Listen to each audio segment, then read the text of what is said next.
Olá a todos, sejam muito bem-vindos, bem-vindas ao canal da Editora Unesp no YouTube.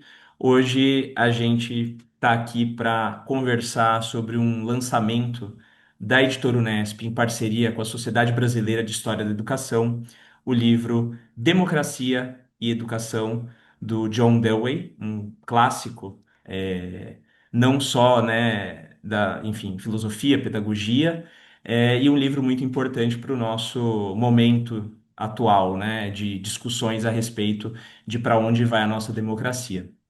Então, para falar sobre esse livro hoje aqui, a gente recebe a professora Vera Teresa Valdemarim, que é professora associada, aposentada da Faculdade de Ciências e Letras de Araraquara, tendo atuado no curso de graduação em Pedagogia e nos programas de pós-graduação em Educação da Unesp de Araraquara e de Rio Claro.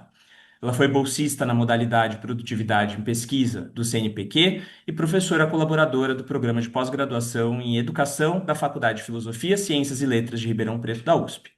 É membro do Conselho Editorial de Periódicos Nacionais e Internacionais e consultora ad hoc de agências de fomento e autora de livros, capítulos de livros e artigos na área de educação, com ênfase em filosofia e história da educação e nos temas ligados aos fundamentos filosóficos dos métodos de ensino, as concepções filosóficas da educação brasileira, a cultura escolar e a formação de professores. E atualmente é membro da Comissão de Publicações da Sociedade Brasileira de História da Educação. A gente também conversa com Carlota Boto, que é professora titular da Faculdade de Educação da Universidade de São Paulo, onde leciona Filosofia da Educação, e atualmente ela é diretora-presidente da editora da Universidade de São Paulo, a EDUSP. É bolsista Produtividade CNPq, foi diretora da Faculdade de Educação da USP na gestão 2022-2026. É autora de dois livros publicados pela editora Unesp: A Escola do Homem Novo, Entre o Iluminismo e a Revolução Francesa, e Instrução Pública e Projeto Civilizador, o século XVIII como intérprete da ciência, da infância e da escola. Professoras, muito obrigado pela disponibilidade, enfim, de participar aqui da nossa conversa.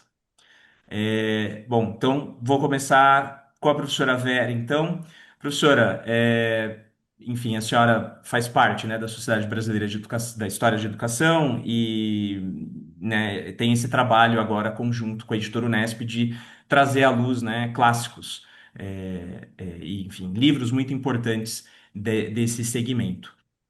Gostaria que a senhora começasse falando um pouquinho sobre a importância, um pouquinho, o que que os leitores encontram nesse livro do John Dewey e qual que é a importância dele para os nossos dias atuais. Obrigada pelo convite. É bom estar aqui junto com a Carlota conversando. É, esse livro foi selecionado para publicação por uma comissão anterior que era formada pela professora Carlota e pela professora Gisele de Souza. Então, eu assumi depois dessa escolha, já próximo da edição. Agora, a importância do livro. Acho que ela diz respeito assim à nossa sociedade, né? O tema da democracia e educação, ele é perene, ele é importante desde o século XVIII. A ideia de que para os regimes democráticos é preciso educar os cidadãos, providenciando condições para sua participação.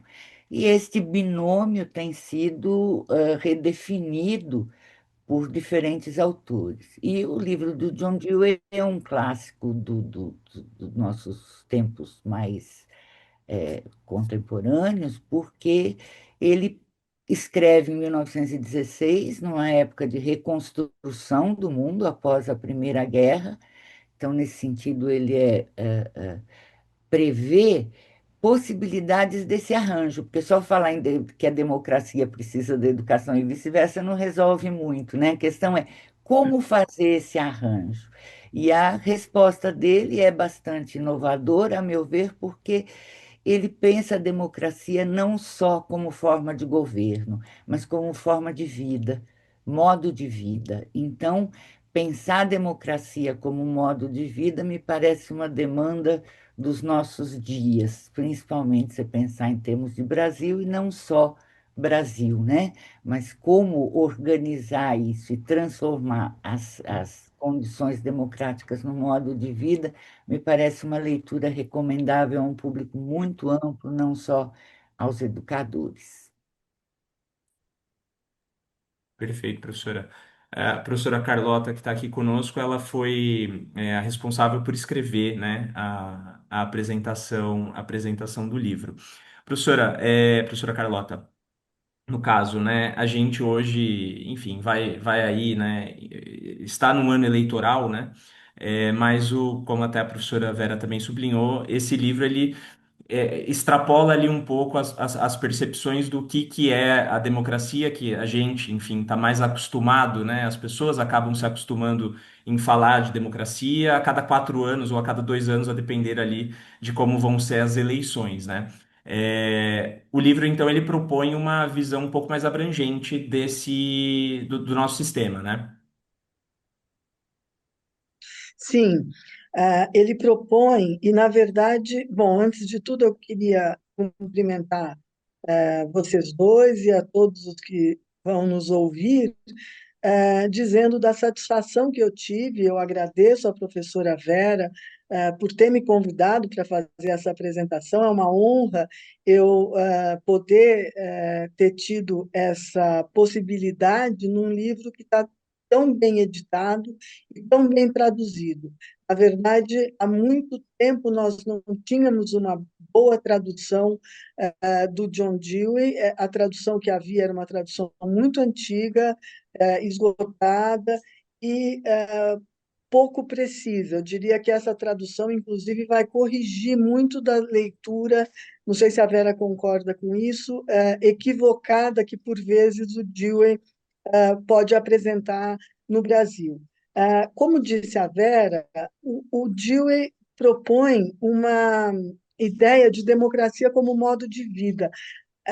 Quando nos debates da Revolução Francesa se pensa a questão democrática a partir de um critério que engloba a escola, não é? A escola como formadora da democracia, eles pensam a escola como produtora de cidadãos democráticos necessariamente.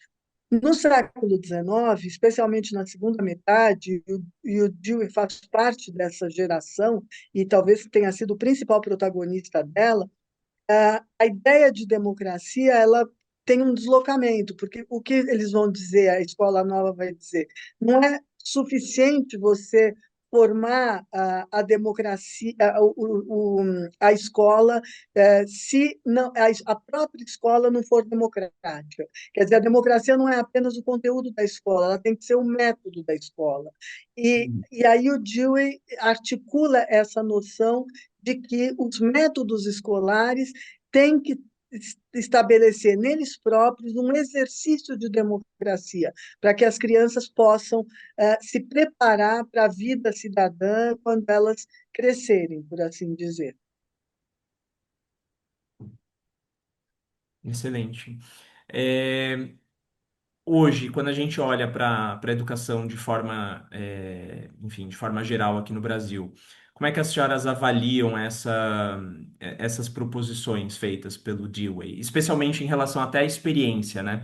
Hoje a gente está ali lutando, né, para que as crianças, os adolescentes saiam das telas, né? E o que a gente vê é uma dependência cada vez maior desses sistemas, né? Enfim, as redes sociais e a mídia, né? O celular em si, né? É, Como que a gente poderia ir utilizando, né, essas proposições do Dewey, realmente fazer uma educação que fosse voltada para a experiência e experiência no mundo real, né? Não essa experiência que tem sido tão falada no mundo virtual. Quer que eu comece? Professora Vera, professora Carlota, pode se alternar Começa, nas respostas. Vera. A pergunta é para as duas. É, os leitores vão perceber, certamente, que John Dewey não é um autor estridente, que convoca o leitor a adesões. Ele é um autor que convida à reflexão. Então, aqueles elementos que ele apresenta no texto são para ser repensados nas nossas condições, né? E quando acho que falávamos da democracia como modo de vida, é, ele traz uma ideia de que a democracia se sustenta na medida em que a escola comportar toda a diversidade social. Quer dizer, é desta diversidade que existe na sociedade, que deve estar contida dentro da escola, que pode nascer a troca de experiências. A sociedade é mais democrática quanto mais canais de conexões diferentes as pessoas conseguirem estabelecer na sua experiência. Se você pensar nestas proposições dele e na nossa sociedade, não só a escola também dentro dessa sociedade, a característica que emerge é a característica da segregação, né? Das bolhas. Quer dizer, nós não temos a nossa ausência de ambiente democrático, talvez se deva por conta dessa falta de diversidade. Então, pensar esta escola é pensar numa escola que se livre destas segregações econômicas, de desigualdade, de diferentes condições de vida, que parece que hoje se juntam todas essas características em instituições separadas. O chamamento dele seria juntar isso dentro de uma mesma escola, para que essa convivência da diversidade pudesse gerar este primeiro passo para a democracia. Pensando nisso, se você, aí a sua pergunta, se você pensar numa sociedade que limita os seus canais de comunicação ou de informação, como só as telas, só os celulares, só esses equipamentos, em que uma pessoa conversa com outra ou conversa com todas, mas não conversa com ninguém, é, é, ele é um elemento que exerce grande complicação, né? Porque nessas mídias você só conversa com seus iguais.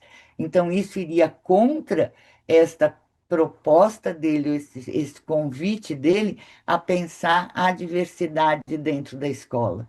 Então, ela seria melhor se quanto mais canais de comunicação as pessoas conseguirem estabelecer. Você tendo um predominante, um deles prevalecendo sobre todos os outros, a dificuldade fica sempre maior, né, a meu ver. Eu concordo com a professora Vera e destacaria o seguinte: o Dewey viveu, para a época dele, ele teve uma vida muito longeva, porque ele, para a época e mesmo para hoje, ele nasceu em 1859 e veio a falecer em 1952. E ele escreveu durante muitos anos. Então, mesmo depois de aposentado, ele continuou escrevendo. O primeiro texto dele de educação foi o Meu Credo Pedagógico, não é, Vera? De 1897, É. onde ele enuncia esses princípios justamente nessa dimensão de apreender pela via democrática, na dinâmica da cultura escolar, essa noção da diversidade existente. Então, essa questão é uma questão fundamental, é uma questão que hoje se coloca a partir de algumas preocupações que os educadores têm no que diz respeito ao uso das telas por parte dessa juventude, que concernem ao fato de que alguns estudos estão demonstrando que a juventude socializa menos na vida real. Ela está socializando no mundo virtual, mas ela socializa pouco na vida real. Para o Dewey, isso seria um problema, e é um desafio para a escola pensar como que você vai trabalhar com essas crianças de maneira que elas possam estabelecer um contato com essa diversidade que passe pela realidade das existências, não é? Digamos assim. Então, realmente um livro, embora tenha sido escrito em 1916, é um livro que cabe na discussão contemporânea sobre educação. E o que eu tenho visto na repercussão que tem tido a divulgação que a editora Unesp fez nas redes sociais, pessoas dizendo que deixaram de utilizar o Dewey como autor nos seus cursos, mas que vão voltar a fazê-lo por causa da tradução nova, o que é muito auspicioso. Uhum. Perfeito. Aproveitando ainda esse gancho um pouco, né, da tecnologia, né, mas falando agora dessa outra face tecnológica que são as ferramentas de inteligência artificial, né? Talvez para as crianças ainda não seja um problema tão grande quanto para quem está mais velho já, né? Que, enfim, vai se utilizar dessas ferramentas na produção de conhecimento, né? Colocar entre aspas aí, né? É, o próprio Dewey pensava a escola como um espaço em que não fosse uma mera transmissão de conteúdos e ali do conhecimento, né? Como é que fica esse cenário hoje em que a gente meio que terceirizou essa criação do conhecimento, né, para a inteligência artificial, em que as pessoas elas estão tendo contato com isso e, de fato, terceirizando a produção de textos, a própria produção de ideias, né? Perde-se a originalidade, né, desse pensamento e as pessoas passam a usar a IA como não mais como uma extensão, mas praticamente como algo apartado, né? Como é que, então, professora Vera, iniciando, como é que a senhora vê essa questão da inteligência artificial? Eu vejo com um certo medo, mas acho que todo mundo, né, tem um certo medo. É, por outro lado, é fascinante também. Mas se você pensar em termos, estou tentando pensar nos termos do próprio John Dewey, você pensar em termos de método, a experiência reflexiva que ele propõe, que é o método dele, é, é o método, é uma espécie de método de construção individual que se apoia nos requisitos do método científico, que é a coleta, partir do próprio problema, a reunião, a junção de dados, elaborar hipóteses, testar essas hipóteses pela experiência e obter resultados. Talvez caiba aí neste método o uso desse tipo de ferramentas que a gente tem hoje. A questão é como, acho que isso com Dewey ou sem Dewey, é como não ficar limitado a estas ferramentas, porque se limitar a elas seria reduzir o espaço da autonomia do sujeito, né? O método só é eficiente se, mediante uma coleta de informações, que aí acho que essas ferramentas ajudam, mas a existência de um espaço que pode ser social, institucional, familiar, para discussão desses dados e elaboração de novas respostas pelo sujeito, e a testagem dessas respostas por meio da própria experiência, que é sempre coletiva, que é sempre social. Então, se eu puder dar algum palpite nisso, é que elas não sejam limitadas ao indivíduo, como elas ficam agora, que elas não substituam os indivíduos, mas que sejam ferramentas só. Dizer isso é óbvio, fazer isso é que é sempre um problema, né? Eu penso, Diego, você disse que a inteligência artificial impacta a originalidade. Eu acho que é até mais do que isso, impacta a autoria.